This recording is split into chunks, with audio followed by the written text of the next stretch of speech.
Thank you so much, Bill McKibben, for joining us here today to celebrate RE-volv's 10-year anniversary. It's such an honor to have you. It seems highly unlikely that it could be 10 years that this has been going on.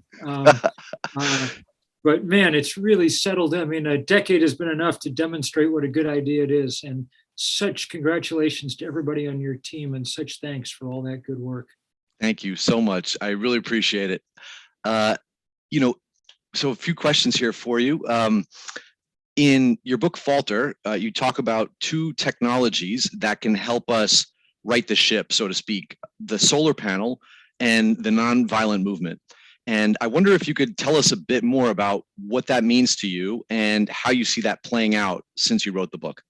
Sure, thanks. So yeah, I think the two great inventions probably of the 20th century will turn out to have been the solar panel and this kind of new technology of how you make social change that people like Gandhi and the suffragists and Dr. King and others worked out.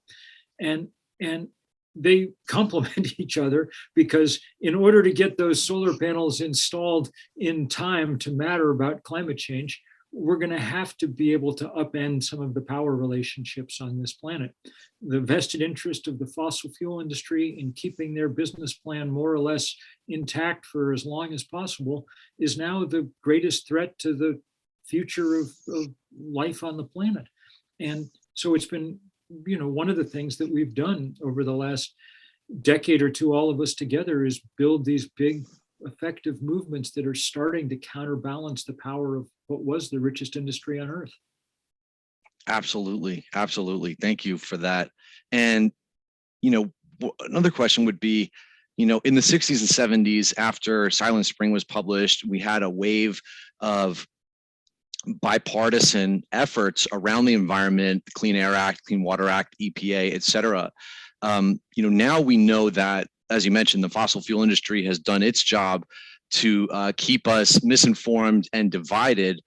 Do you see there being an opportunity to bring people back together around caring for the environment, or at least moving forward with clean energy? For example, philanthropic dollars in the United States, 99% goes to everything else. Only 1% goes to the climate crisis.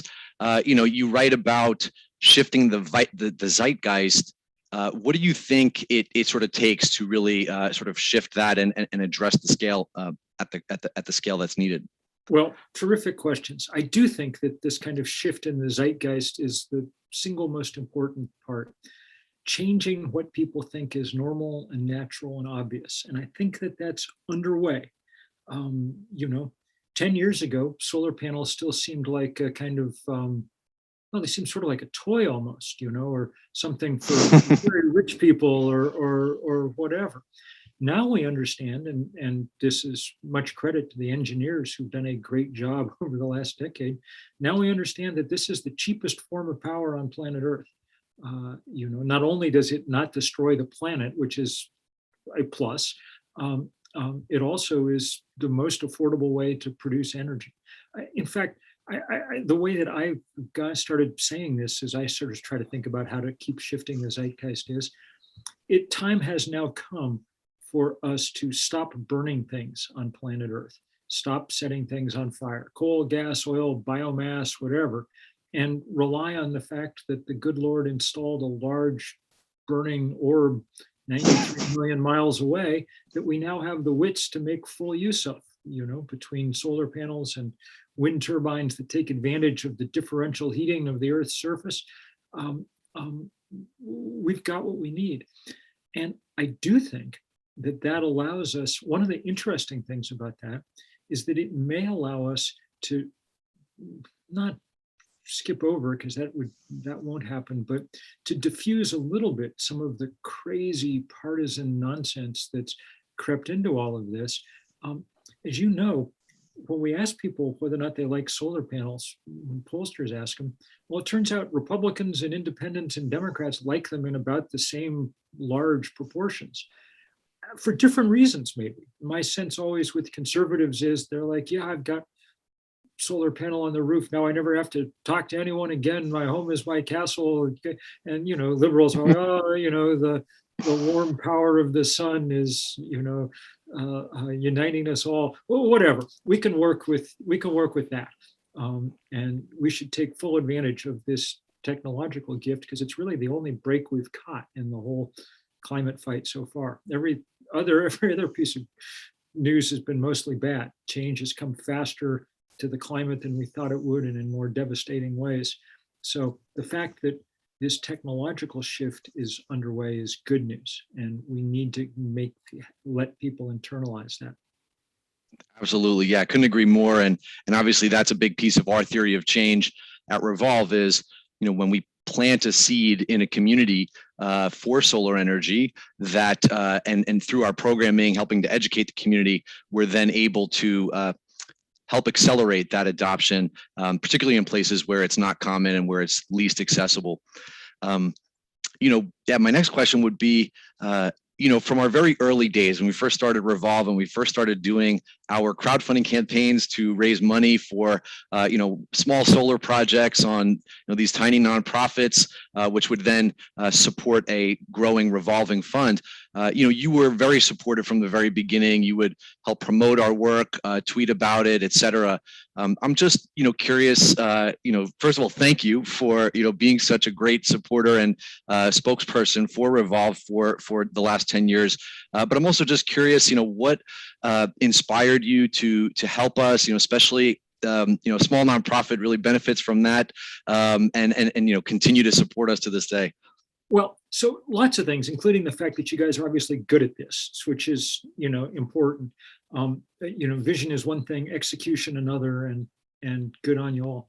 But I've always just thought that the basic idea was very sound. One of the things that makes solar energy hard in certain ways is that you can see it. So sometimes people don't want to look at it and they get angry about the same. But really, if you think about it, the good thing about it is that people can see it. Like if you go by a church or a nonprofit or something, and you have no idea like what's in the basement, how they power that, none of that. It's all out of sight, out of mind. But if there's a solar panel on the roof, then it's clear what's going on, And you're right, that emulation is a really important part of this now. We have to make this such the obvious part of daily life that people are left wondering, well, why am I not doing this? Like, why am I leaving all that? Why am I wasting all that sunlight every day? When these people over here were smart enough to collect it. So because you're almost by definition involved with institutions and probably in that case buildings that people love and care about, it's huge value for money to get those places on the right track. Absolutely, couldn't agree more. Thank you for that. And lastly, from your vantage point, given the successes that the climate movement and the advances in clean energy have had to date, and also given the setbacks and delays of progress that we continually see, what words of advice do you have for our audience today about how we might take advantage and make the most of this critical decade in the climate fight? Well, organize. Because trust me, the other side is well organized. Money is, the oil industry has no problem hiring an endless number of lobbyists and whatever else to get their work done. So we have to organize. We've young people are organized now. We're trying to get older people organized. That's why we're doing this third act work with those of us over 60. We've got frontline communities and indigenous communities that have done a great job of organizing, but we need everybody piled in here because it's the biggest task we've ever undertaken. And the thing to remember is, unlike the other political challenge we face, this one's a timed test. If we don't get it right soon, then we will never get it right. Nobody's got a program for refreezing the Arctic once it melts. So the scientists tell us we got a decade. So let's get down to brass tacks and get it done. Absolutely. And that's what we're here for. That's, the folks who are here on the call, are all supporters of this just clean energy transition. And yeah, we're so honored to have you here, Bill. Thank you for stopping by, and thank you for supporting our work for all these years. Really appreciate it. Great pleasure, friend. Thank you.